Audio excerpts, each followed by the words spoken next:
कविता का पति उसका साथ छोड़कर चला गया था। इस वजह से उसकी सास उससे हर रोज़ लड़ाई झगड़ा करती है और एक दिन तो उसको घर से निकाल देती है। कविता का सास कहती है कि तू घर से निकल जा, तुम्हारी वजह से मेरा बेटा खोया है। कोई अपना घर नहीं था, इसलिए कविता बेचारी परेशान हो जाती है क्योंकि उसके अपना घर भी नहीं था, उसके कोई मायका नहीं था। वह घर उस घर को छोड़कर कहाँ जाएगी क्योंकि उसे रहने के लिए जगह भी नहीं थी। वह उस घर से निकल तो जाती है लेकिन उसे कोई रास्ता नहीं निकलता और दूसरा रास्ता भी नज़र नहीं आता है।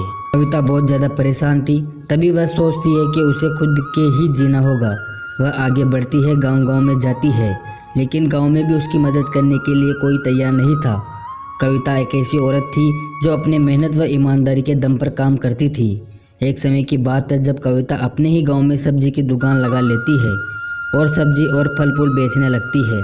शुरुआती दिनों में तो कविता के पास कोई भी नहीं आता है क्योंकि वह नई नई दुकान पर आई थी, उसे अभी तक इसका अनुभव नहीं था। धीरे धीरे उसके पास ग्राहक आने लगे। वह ग्राहकों से बड़ी ईमानदारी से बात करने लगी। धीरे धीरे उन्होंने ग्राहकों पर विश्वास जताया। अब उसके पास धीरे धीरे ग्राहक बढ़ने लगे और ग्राहकों को पूरे व्यवहार से समझाने लगी और ग्राहक उसके आ जाते हैं। अब कविता की सब्जियां बहुत ज़्यादा बिकने लगी थी। अब वह बहुत पैसे वाले हो गई थी, इसलिए उसने अपने लिए एक बड़ा सा मकान भी बनवा लिया था। एक समय की बात है जब उसकी सास को ये बात पता लगती है कि कविता ने अपने खुद के लिए एक मकान बनवा लिया है जो उसमें रहती है। यह देखकर वह उसकी सासू उसके पास कविता के पास आती है और कहती है, बेटा आपने खुद के लिए मकान बनवा लिया है। तब कविता कहती है, माँ जी आप अचानक यहाँ।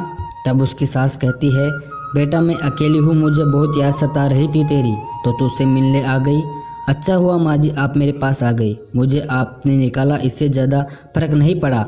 आप तो मेरी माँ के समान हो, आप ही मेरी बेटी ने समझा। उसकी सास कहती है, बेटा मुझे क्षमा कर दे, उस दिन तेरा सहारा नहीं बन सकी, लेकिन आज सच में मुझे बहुत दुख हो रहा है जिस तरह से मैं तुझसे बर्ताव कर रही थी।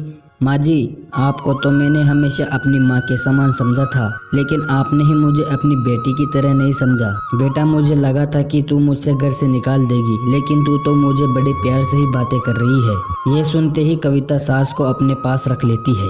तो कैसी लगी आपको ये कहानी अच्छी लगी तो हमारे चैनल को सब्सक्राइब करना, वीडियो को लाइक करना, अपने दोस्तों के साथ शेयर करना, कमेंट करना। मिलते हैं नेक्स्ट वीडियो में, तब तक के लिए जय हिंद।